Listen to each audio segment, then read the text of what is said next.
Donald J. Trump, the embodiment of a quintessential man, for he is the only living being I've witnessed avow the title of the voice of reason, yet my credence dwindles as he speaks an egregious amount, but simultaneously says nothing at all. Donald J. Trump, his blonde hair so intricately fabricated to emulate flawlessness, depriving the nation of its truest configuration, deceiving the naive and those who possess a rose-colored perception, ironically resembling the American dream he has sold to so many without a return policy once they realize it'll only benefit the wealthy. Donald J. Trump, the most patriotic president to have ever been elected. So forget what happened January 6th, because peace will always be the justification for violence. His felony convictions were a mere hindrance on his journey to a meticulous presidency, and all the credible 34 counts of falsifying business records were not sufficient evidence for the jury, that is the American people,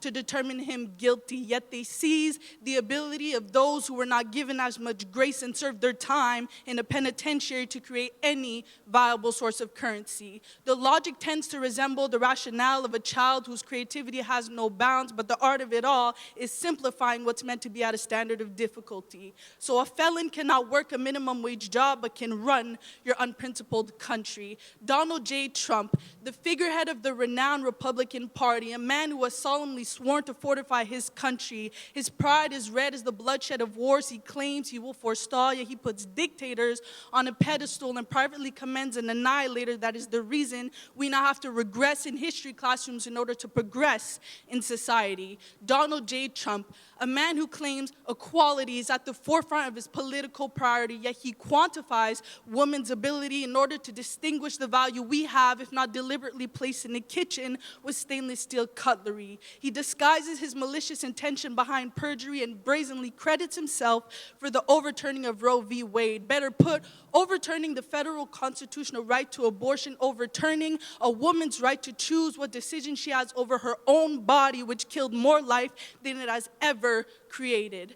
Donald J. Trump is the least racist person there is, and I fight the urge to let out an exasperated laugh, because we all say actions speak louder than words, but we never discuss how in silence we act, yet in speech we reveal. He has continuously villainized, marginalized communities and has made them statistics to determine the logistics of America's corruption. Their protestation for representation is the limit of his multicultural integration. He acts out of character even when he rehearses and defames the names of those he wishes to see behind borders in order to recolonize his country. The president is meant to be the voice of the people, but the ignorant refuse to acknowledge that his has a filter. Dear Donald J. Trump, your audacity far supersedes your capacity to lead your country, and this is coming from me, the embodiment of who you wish to dispose of, the young black girl you refuse to see. But hear me now as I speak for those you have made victim to systemic decree. I speak for Amber Thurman's son, who will have to remember his mother as a mere memory because you